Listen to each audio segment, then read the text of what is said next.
भारतीय सनातन संस्कृति के इतिहास में यदि हम झांक के देखें तो हमें ऐसे कई महान धनुर्धरों के नाम मिल जाएंगे जिनका नाम ही काफी है सर्वश्रेष्ठ कहलाने को। और उनमें से यदि हमें 10 सर्वश्रेष्ठ धनुर्धरों का चयन करना है तो वो बिल्कुल हमारे लिए एक असंभव सा काम है।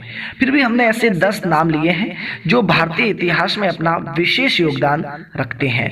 तो मित्रों नमस्कार, मां ब्रह्माणी क्लासेस के इतिहास ज्ञान सीरीज में आपका हार्दिक स्वागत है। मैं हूं आपका भाई रघुवीर सिंह और आज के वीडियो को अब बिना देरी किए शुरू करते हैं। नंबर 10 पे हमने रखा है अभिमन्यु को। अभिमन्यु महाभारत के नायक कहे जाने वाले अर्जुन और सुभद्रा के पुत्र थे। इन्हें चंद्रदेव का पुत्र भी माना जाता है।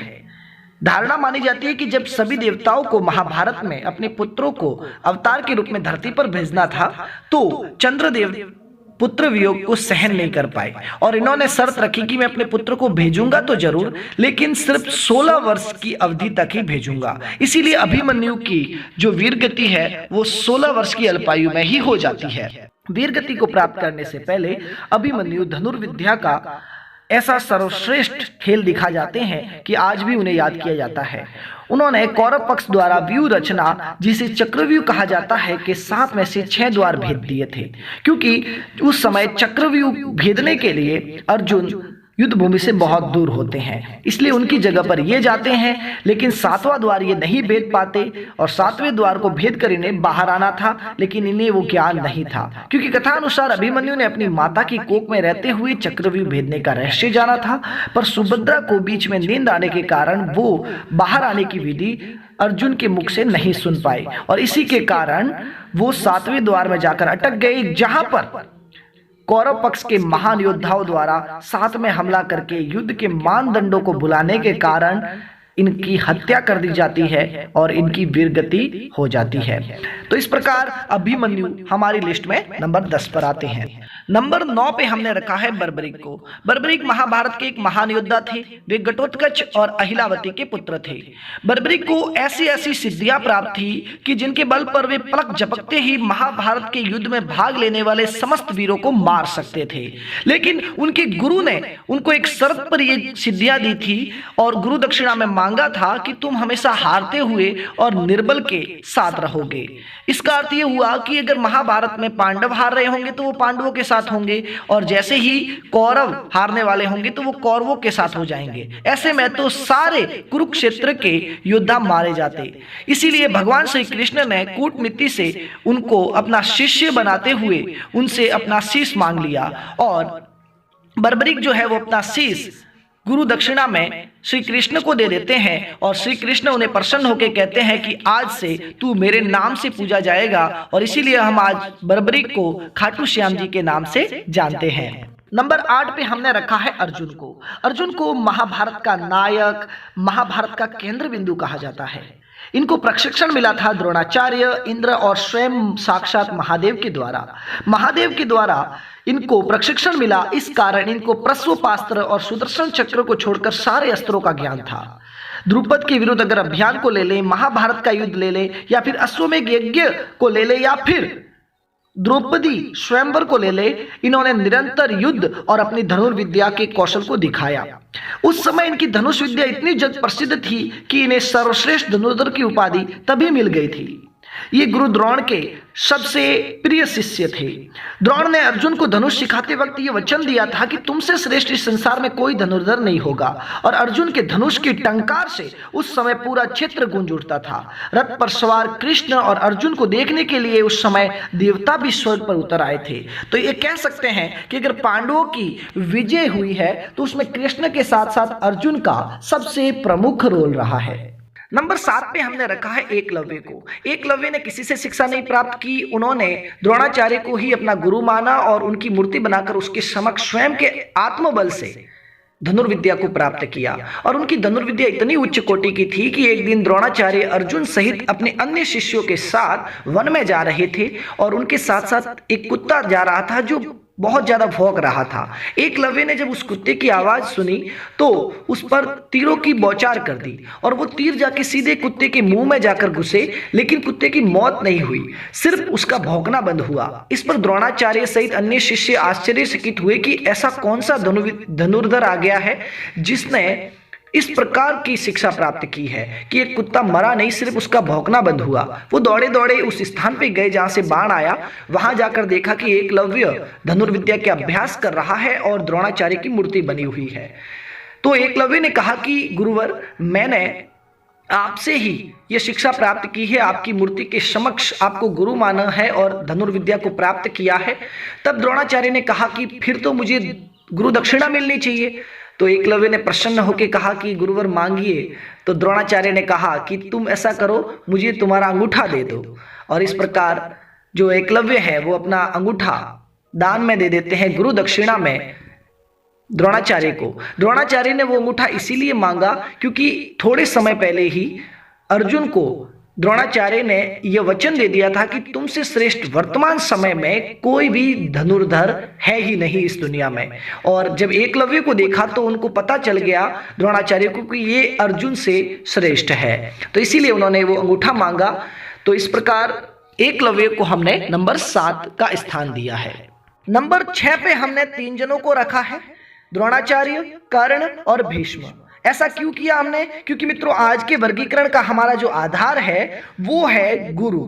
जो गुरु हैं वो श्रेष्ठ होते हैं शिष्य से, इसीलिए गुरु को ऊपर रखा है और शिष्य को नीचे।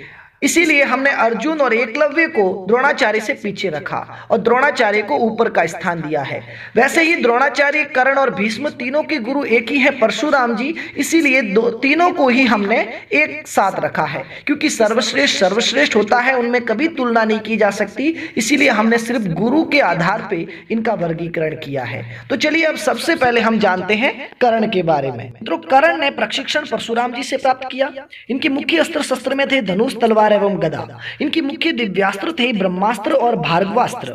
विजय यात्रा में इन्होंने मगध सहित पूरे भारत के सभी राजाओं को पराजित किया। कर्ण इतने पराक्रमी योद्धा व शक्तिशाली धनुर्धर थे कि इनको कोई भी युद्ध भूमि में पराजित नहीं कर सकता था। अगर इनके पास कवच और कुंडल होते तो अर्जुन भी इन्हें नहीं हरा पाते, जिन्हें इंद्र के द्वारा दान में मांग लिया गया और इन्होंने हंसते हंसते दे भी दिया। दूसरा मित्रों, इनको परशुराम जी से श्राप भी था कि जो भी मैंने तुम्हें ज्ञान दिया है इसकी सबसे ज्यादा जरूरत तुम्हें जब भी पड़ेगी तुम इस ज्ञान को भूल जाओगे। और जब कर्ण और अर्जुन के बीच में आखिरी युद्ध होता है तब ये इस ज्ञान को भूल जाते हैं और वीरगति को प्राप्त होते हैं। और दूसरा मित्रों, इनके तीर में इतनी ताकत थी कि जब कर्ण का तीर अर्जुन के रथ को लगता था तो अर्जुन का रथ आधा गज पीछे चला जाता था, और वैसे ही अर्जुन जब तीर चलाते थे तो कर्ण का रथ 12 से 15 गज पीछे जाता था। फिर भी श्री कृष्ण हमेशा कर्ण को नमन करते थे। इस पर अर्जुन ने उत्सुकतावश पूछा कि ऐसा क्यों? तो भगवान श्री कृष्ण कहते हैं कि सुनो पार्थ, कर्ण के तीर की इतनी ताकत है, कर्ण इतना महान धनुर्धर है कि मैं स्वयं तुम्हारे रथ पर विराजमान हूँ। स्वयं भगवान श्री हनुमान ध्वज पताका के रूप में तुम्हारे इस रथ पर विराजमान है, फिर भी यह रथ आधा गज पीछे जा रहा है। और ऐसा मित्रों एक बात और है कि जब महाभारत का युद्ध समाप्त होता है और भगवान श्री कृष्ण जैसे ही उस रथ से नीचे उतरते हैं अर्जुन के, तो अर्जुन का रथ स्वतः ही नष्ट हो जाता है। वो तो कब का कर्ण के बाणों से नष्ट हो चुका था, लेकिन अभी तक वो इसीलिए बचा हुआ था क्योंकि भगवान श्री कृष्ण उस रथ पे विराजमान थे। तो इससे आप अंदाजा लगा लो कि कर्ण कितने महान धनुर्धर थे। अब मित्रों हम बात कर लेते हैं द्रोणाचार्य की। द्रोणाचार्य का प्रशिक्षण हुआ था परशुराम जी से। मुख्य अस्त्र था इनका धनुष। लगभग सभी दिव्यास्त्रों के ये ज्ञाता थे। एकमात्र विराट युद्ध और महाभारत के युद्ध में ही इन्होंने भाग लिया। और मित्रों ये अर्जुन जैसे महान धनुर्धर के गुरु थे और कौरवों और पांडवों जैसे महान योद्धाओं के गुरु थे। ये महाभारत के युद्ध में कभी पराजित नहीं होते यदि ये अपने पुत्र जो अमर थे अश्वत्थामा के मारे जाने की झूठी खबर सुनकर खुद धनुष छोड़ के ध्यान में न बैठते। और ध्यान में जब ये बैठे तब इनका सर धड़ से अलग कर दिया गया और इस प्रकार ये पराजित हुए, बाकी ये पराजित नहीं होते। अब हम बात करते हैं मित्रों भीष्म पितामह की, जिनको परशुराम जी और वसुओं द्वारा प्रशिक्षण मिला। मुख्य अस्त्र शस्त्र में थे धनुष, तलवार एवं गदा। इनके मुख्य दिव्यास्त्र थे ब्रह्मास्त्र और पाशुपतास्त्र। मित्रों काशी में साल्व सहित पूरे भारत के राजाओं को इन्होंने अकेले ही परास्त किया। बाद में महाभारत में भी ये अपराजय रहे। उनकी यह चुनौती थी कि महादेव व कृष्ण को छोड़कर इन्हें कोई भी परास्त नहीं कर सकता।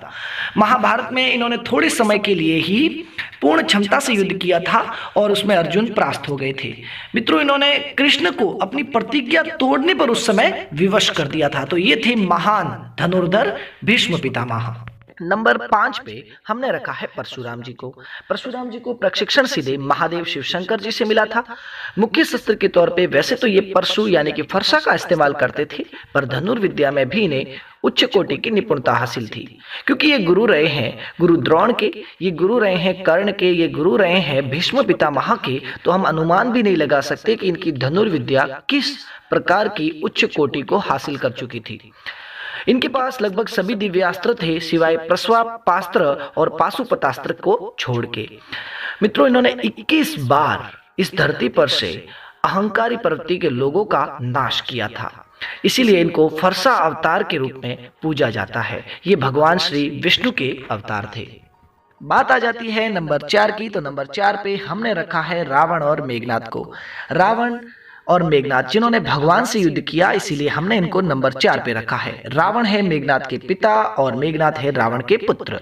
सबसे पहले बात करते हैं रावण की। तो रावण ने किया था भगवान से 7 दिन तक लगातार दिन और रात भगवान श्री राम से युद्ध, जिसमें भगवान श्री राम को उन्होंने बहुत कठिनाइयों में भी डाला।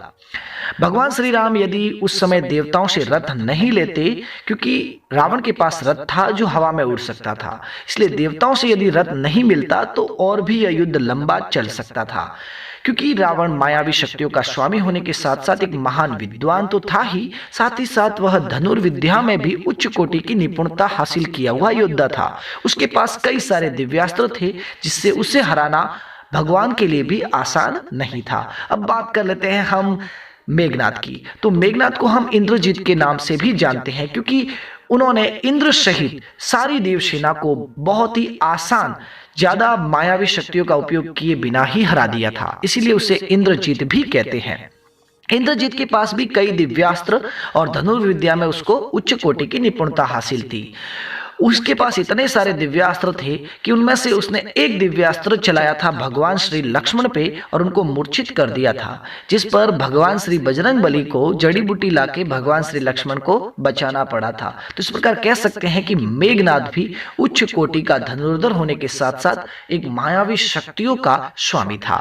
अब हम बात कर लेते हैं नंबर 3 की। तो मित्रों, नंबर 3 के स्वामी हैं भगवान श्री लक्ष्मण, जिनको प्रशिक्षण मिला क्रमशः वशिष्ठ जी से, विश्वामित्र जी से और अगस्त्य जी से आशीर्वाद स्वरूप।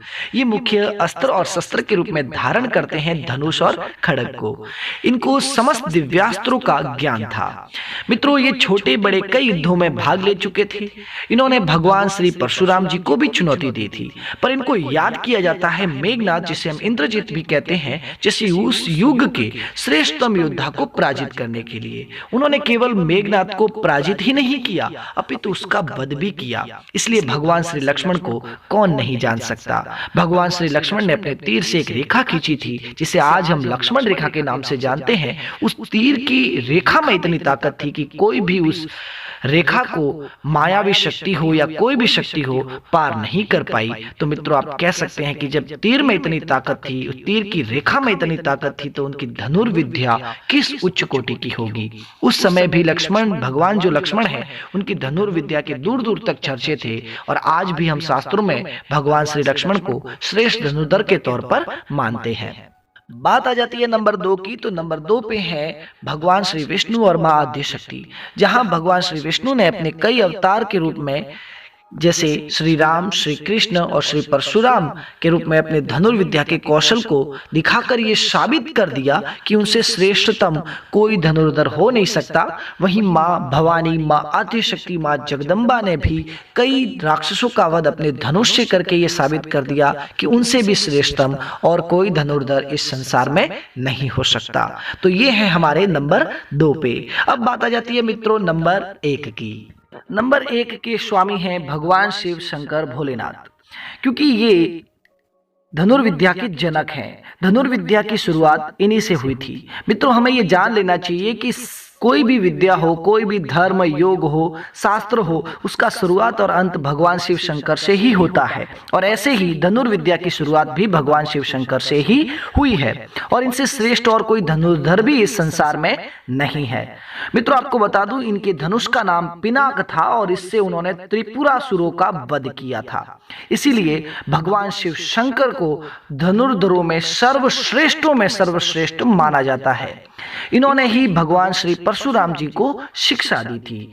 तो इस प्रकार हमने आपको ये 10 सर्वश्रेष्ठ धनुर्धरों के नाम बताए और उनके बारे में कुछ विशेष तथ्य भी। तो आपको ये वीडियो कैसा लगा हमें कमेंट बॉक्स में जरूर लिख के बताइएगा। और इतिहास ज्ञान सीरीज का ये हमारा पहला पार्ट था। आपको ये कैसा लगा मुझे कमेंट में जरूर लिख के बताना। अगले वीडियो में मैं जल्द लौटूंगा। तब तक के लिए जय माता दी, जय भवानी, जय हिंद, जय भारत।